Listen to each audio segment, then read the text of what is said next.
Alors, voici la deuxième partie de ce TP5 diagonalisation d'une matrice à valeur propre non toute simple. Donc, on a vu dans la vidéo précédente que lorsqu'une matrice a toutes ses valeurs propres de multiplicité 1, alors forcément, elle est diagonalisable, c'est-à-dire qu'on va pouvoir trouver une base dans laquelle la matrice sera diagonale. Donc nous allons d'abord rappeler ce résultat précédent et puis ensuite travailler sur des exemples de matrices à valeur propre justement non toutes simples. Qu'est-ce qui se passe quand une matrice a des racines, des valeurs propres de multiplicité plus que 1? Et puis nous appliquerons tous ces résultats à la résolution de systèmes d'équations différentielles et d'équations aux différences, c'est-à-dire avec des suites. Alors, rappel, donc si A a toutes ses valeurs propres simples, alors A est diagonalisable. Eh bien oui, vous avez au départ, vous travaillez dans la base canonique, d'accord, qui est dans R2 la base évidente, la base canon, la base normale, constituée donc par les vecteurs 1, 0 et 0, 1, et dans R3 par les vecteurs 1, 0, 0, 0, 1, 0 et 0, 0, 1. Vous avez votre matrice 2, 2 et respectivement 3, 3. Et vous cherchez à éventuellement diagonaliser cette matrice pour résoudre un système d'équations différentielles, par exemple. Donc, vous allez chercher une base de vecteurs par rapport à laquelle la matrice va être diagonale. Donc, en fait, si vous voulez, la matrice D, ici, ce sera l'expression de la matrice A dans un nouveau, on va dire, repère de vecteurs. Mais c'est plutôt une base, hein, on appelle ça une base de vecteurs. Donc, comme on est dans R2, deux vecteurs suffisent à engendrer de façon unique tous les vecteurs du plan. D'accord? Donc, ça, on l'avait vu dans la première vidéo. Et en fait, on a vu aussi dans les vidéos précédentes que quand on a deux valeurs propres simples, automatiquement, on va trouver deux vecteurs propres simples, deux vecteurs propres, pourquoi je dis simple, deux vecteurs propres associés à chacune d'elles. Et donc, la base de diagonalisation et la matrice A est diagonalisable. Pareil dans R3, cette fois-ci, on va avoir trois valeurs propres distinctes, d'accord? Donc, elles sont toutes simples, de multiplicité 1. Et donc, on va trouver trois vecteurs, parce que dans R3, il nous faut trois vecteurs pour pouvoir exprimer tous les vecteurs de l'espace de façon unique, V1, V2, V3. Et donc, voilà la matrice A exprimée dans la base de diagonalisation. Alors, que se passe-t-il justement si les valeurs propres de A ne sont pas toutes simples? Je vous donne un exemple très rapide. Si j'ai par exemple lambda 1 qui est égal à 1 et qui est deux fois racine du polynôme que l'on obtient, voilà, je suis dans R3 par exemple, d'accord? Et j'ai lambda 2 qui est égal à 0 et qui est simple.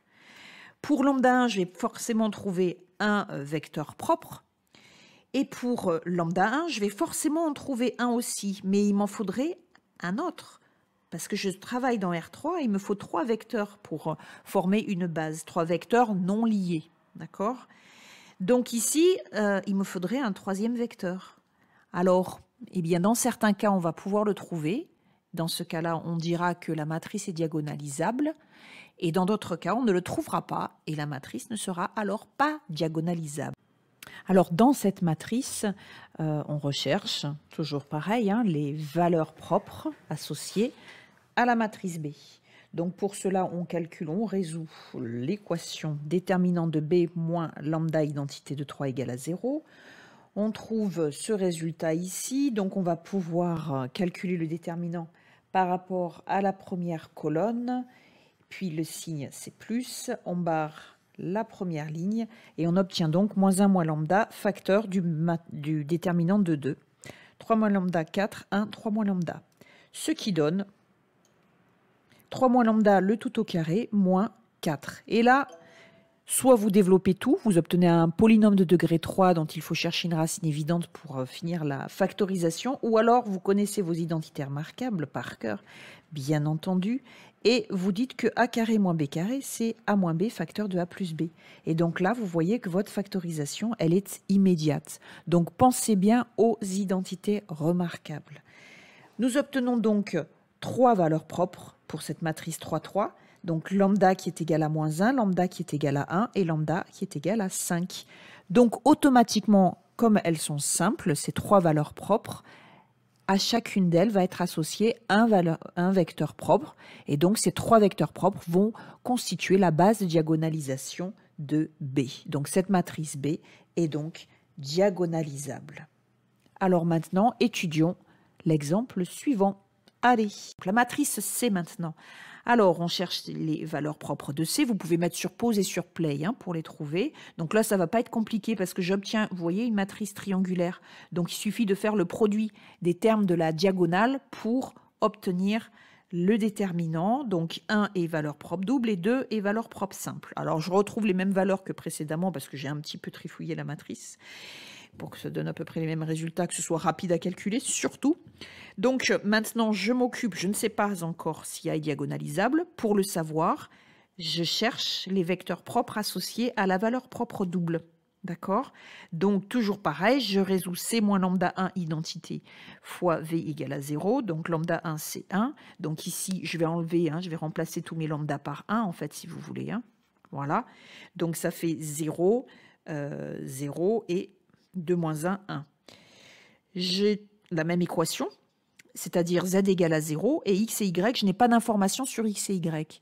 Ben, ça veut dire que les vecteurs solutions s'écrivent x, y, 0, où x et y sont deux réels. Donc, je vais pouvoir écrire ce vecteur sous la forme x fois le vecteur 1, 0, 0, plus y fois le vecteur 0, 1, 0. Et voilà. Et là, notre sous-espace vectoriel propre, je vous rappelle qu'on appelle ça sous-espace vectoriel propre, associé à la valeur propre 1, est de dimension 2, puisqu'il est engendré par deux vecteurs qui sont libres, non liés, non collinéaires si vous préférez. L'un n'est pas un nombre fois l'autre. D'accord? Donc voilà, E1 est de dimension 2, on note aussi de cette façon-là. Il est engendré par deux vecteurs non liés. E1 est appelé sous-espace propre associé à la valeur propre 1. Alors, C, la matrice C est diagonalisable. D'accord? Donc ici, je vais pouvoir continuer le travail, c'est-à-dire chercher, puisque je travaille dans R3, je vais chercher donc le troisième vecteur propre de façon à former une base de R3. Il me faut trois vecteurs non liés. Et pour trouver le troisième vecteur propre, maintenant, je vais chercher un vecteur propre associé à la valeur propre 2. Voilà, donc je résous, toujours pareil, C-2 identités fois le vecteur V égale à 0. J'obtiens ce système, très facile à résoudre, et j'obtiens donc comme vecteur propre 1, 1, 1. J'ai donc trois vecteurs propres pour fabriquer ma base. Voilà ma base de R3. Et dans cette base, la matrice est diagonale. Voilà, donc la base de diagonalisation V1, V2, V3. La matrice de passage, vous vous rappelez, matrice de passage qui reprend en colonne. Oups, les vecteurs V1, V2 et V3. Je vais y arriver. Voilà. Et donc ici en colonne, d'accord? Donc elle est forcément inversible puisque V1, V2, V3 forment une base. D'accord? C'est-à-dire qu'ils sont libres, ils sont non liés, ces trois vecteurs. Et ils sont non liés si et seulement si. Et ça, je vous l'avais expliqué dans la première vidéo sur la diagonalisation. Leur déterminant est non nul. Enfin, sur les changements de base plutôt. La matrice diagonalisable associée, eh bien V1, c'est un vecteur propre associé à 1, V2, vecteur propre associé à 1, et V3, vecteur propre associé à 2. Voilà pourquoi vous avez ici cette diagonale, dans cet ordre-là. D'accord? Alors, juste une question. Que se passe-t-il si ma matrice de passage est ça?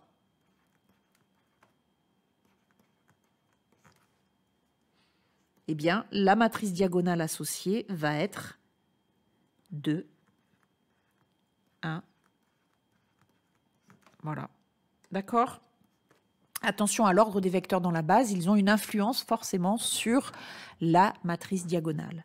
Et donc maintenant, pour obtenir la matrice diagonale, il suffit de faire le calcul P-1 fois A fois P, mais c'est un calcul qu'on fait rarement puisque vous avez déjà vu dans la résolution de systèmes d'équations différentielles, au final, on trouve le vecteur solution dans la base canonique en le multipliant le vecteur solution dans la base de diagonalisation par la matrice de passage. Autrement dit, V qui est dans la base canonique, on le trouve en multipliant par la matrice de passage W qui est dans la base de diagonalisation. Je vais y arriver.